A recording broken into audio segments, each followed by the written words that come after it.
रात को सोने के लिए लेटा तो पूनम अपनी तमाम तर हैशर सामानियों के साथ मेरे तसव्वुरात में आन बराजी। मेरे लिए फरार की तमाम राहें मसदूद थीं। उसे अपने ज़हन से झटकने का यारा मुझ में नहीं था। मैं फिर उस कर्बनाक कैफियत से गुजर रहा था जिसका शिकार सुबह भी कई घंटे रहा था। मेरे सान गुमान में ये बात भी ना आई थी कि जासूस की जिंदगी में कभी ऐसा मरला भी आ सकता है जब उसे अपनी तमाम तर नफरतें और मोहब्बतें बालाए ताक रखकर ऐसे फैसले कबूल करने पड़ते हैं। मैंने अपने आप से एक कमिटमेंट जरूर कर ली। अपने आप से कमिटमेंट जरूर कर ली कि पूनम को अपने फराइज की राह में रुकावट न बनने दूंगा, और बस उससे ज्यादा मेरे लिए मुमकिन न था। इस फैसले के बाद सुख की नींद सो गया। सुबह मेरी आंख माताजी और पूनम की खता करने की आवाजों से खुली। प्रकाश नीचे जा चुका था। वो हूबहू अपने बाप की कॉपी था, मजहब से बेजार और उसी कैफियत का शिकार जिससे हर भारतीय नौजवान गुजर रहा था। माशरती ऊंच नीच और उसको मिलने वाले मजहबी तहफ़्फ़ुज़ ने भारत की नौजवान नस्ल को मजहब से बागी कर रखा है। मुझे समझ तो कुछ नहीं आ रही थी कि वो क्या कर रहे हैं, लेकिन आवाज के सोज और जीरो बम से मुतासिर हुए बगैर न रह सका। पूनम सोजो साज का हुसीन संगम थी। मेरे कमरे में सबसे पहले वो ही दाखिल हुई। उठिएगा नहीं क्या? उसने कमरे के दरवाजे में खड़े होकर नमस्कार करते हुए कहा। ओह, बड़ी देर हो गई, मैंने सरहाने रखी घड़ी पर नजर डालते हुए जवाब दिया। आप मंदिर नहीं जाते? जब देवी खुद चलकर आ जाए तो क्यों जाऊं?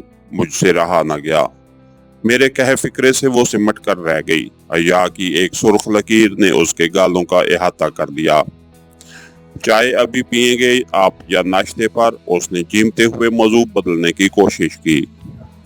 आपको देखने के बाद सब भूख प्यास खत्म हो गई। फिलहाल तो आपसे बातें करने के अलावा और किसी चीज को दिल नहीं कर रहा। आपको देखकर न जाने क्या हो जाता है। आप तो वो फिक्रा अधूरा छोड़कर चली गई। मेरी ये गुफ्तगू इरादतन थी या गैर इरादी, उसका अंदाजा मैं न कर सका। बस मेरे जी चाहता था मैं पूनम को किसी न किसी तरह अपने जज्बात से आगाह कर दूं। उसका रद्द-ए-अमल क्या होगा, उस बात से बिल्कुल बेनियाज होकर हमारी मुलाकात दोबारा नाश्ते की मेज पर हुई। सबने इकट्ठे ही नाश्ता किया। पूनम ने रसोई संभाल रखी थी और ज्यादातर खाना पकाना उसी के जिम्मे था। नाश्ता करते हुए उसकी शर्मगी आंखें 2-3 मरतबा मुझसे टकराईं और हम दोनों अपनी अपनी निशस्तों पर पहलू बदल कर रह गए। इतवार छुट्टी का दिन था। सालग्राम को इमरजेंसी ड्यूटी की वजह से महीने में बमुश्किल एक छुट्टी मिलती थी। उसे तो मुलाकात ना हो सकी। बाबूजी, प्रकाश और मैं अलबत्ता ताश खेलते रहे। प्रकाश ने अपने दोस्तों से मेरा तारुफ करवा दिया था और उन्हें यह भी बता दिया था कि मैं वहीं रहूंगा। बाबूजी का चूंकि रायकोट के सियासी हलकों में एक मकाम था, इसलिए सबने बज़ाहिर मेरा खैर मुकद्दम किया।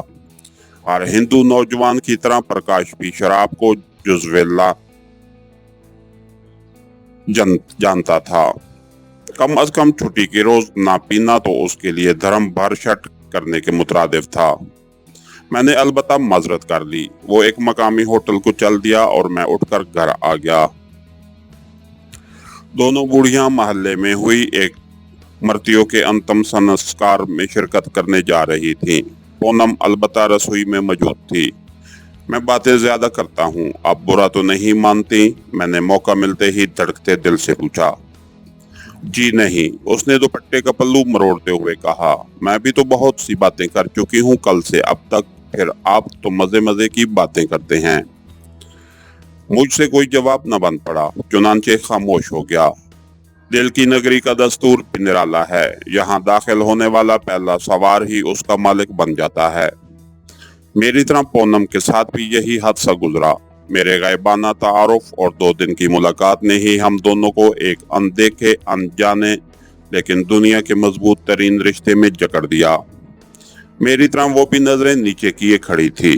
बड़ी देर तक हम दोनों कुछ न कह पाए।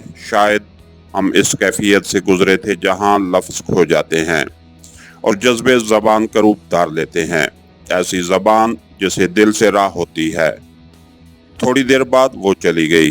میں بھی اپنے کمرے میں جا کر اپنی دھڑکنوں کا شمار کرنے لگا۔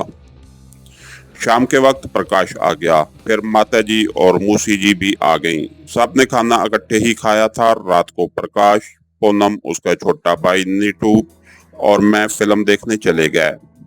ساری فلم کے دوران ہم دونوں ساتھ ساتھ سیٹ پر گمسم بیٹھے رہے۔ نہ اسے کچھ کہنے کی ہمت ہوئی، نہ مجھے بات کرنے کا حوصلہ پڑا۔ بمشکل ہم نے اس دوران میں 5-6 فکروں کا تبادلہ کیا۔ صبح حسب معمول پونم مجھے جگانے آئی۔ اسے علم تھا کہ آج ہم لدھیانے جائیں گے۔ اس نے میرے لیے کپڑوں کا ایک جوڑا پہلے سے تیار کر رکھا تھا۔ اشنان کرنے کے بعد ہم سب نے ناشتہ اکٹھے ہی کیا۔ رات کو بابو جی کے ساتھ تمام بات چیت طے پا گئی تھی۔ اب ہم نے عملی طور پر کام کا آغاز کرنا تھا۔ اسی سلسلے میں آج میں اور پرکاش لدھیانہ جا رہے تھے۔ پونم چونکہ جلدی جاتی تھی، وہ چلی گئی۔ تھوڑی دیر بعد ہم دونوں بھی روانہ ہو گئے۔ لدھیانہ کے ایک پرانے محلے میں پرکاش نے کمرہ کرائے پر لے رکھا تھا۔ ہم نے سب سے پہلے اس علیحدہ حصے کے 3 کمرے جو خالی تھے حاصل کر لیے۔ پرکاش پلاسٹک کے جوتے بنانے والی ایک فرم میں سپروائزر تھا۔ اس نے میرے کہنے پر اسی روز نوکری پر لانت بھیج دی۔ ہم نے 2-3 مشینیں خریدیں اور وہیں سے کاریگروں کا بندوبست بھی کر لیا۔ پرکاش نے صرف 2 چھوٹے چھوٹے لڑکے ملازم رکھے تھے۔ 4 روز بعد جب ہم گھر واپس لوٹے تو باقاعدہ اپنا چھوٹا سا کارخانہ قائم کر چکے تھے۔ میں نے ایک کمرے کو سجا کر دفتر کا روپ دے دیا تھا اور باہر ایک خوبصورت board Prakash and Prakash plastic industry کا لٹکا دیا تھا۔ فیکٹری کا اوگھائن افتتاح میں نے موسی جی اور ماتا جی کے ہاتھوں کروایا۔ سالگرام چھٹی نہ ملنے کی وجہ سے شرکت نہ کر سکا، لیکن اس نے میرے لیے خاص طور سے شب کا منائی نیک تمنائیں بھیجی تھیں اور شدت سے خواہش ظاہر کی تھی کہ اس سے ملوں۔ بابو جی اور دوسرے سب لوگ کارخانہ قائم ہونے پر خوشی سے پھولے نہ سماتے تھے۔ پرکاش کی واقفیت نے کام کیا اور ہمیں شروع ہی میں بڑا تگڑا آرڈر مل گیا۔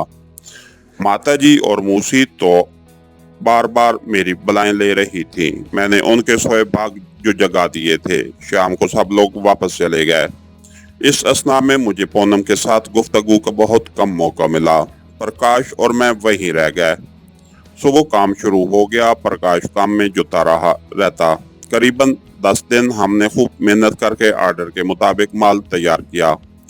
پھر دیوالی کی چھٹیاں آ گئیں اور دیوالی منانے رائے کوٹ چلے آئے، جہاں پونم اپنی آنکھوں میں 1000 دیپ جلائے میری منتظر تھی۔ اس کے ساتھ ہی ہماری آج کی ایپیسوڈ کا اختتام ہوا۔ کہانی گھر چینل کو لائک کیجئے، سبسکرائب کیجئے اور بیل آئیکن کو پریس کر دیجئے تاکہ ہر آنے والی نئی ویڈیو آپ تک پر وقت پہنچ سکے۔ شکریہ۔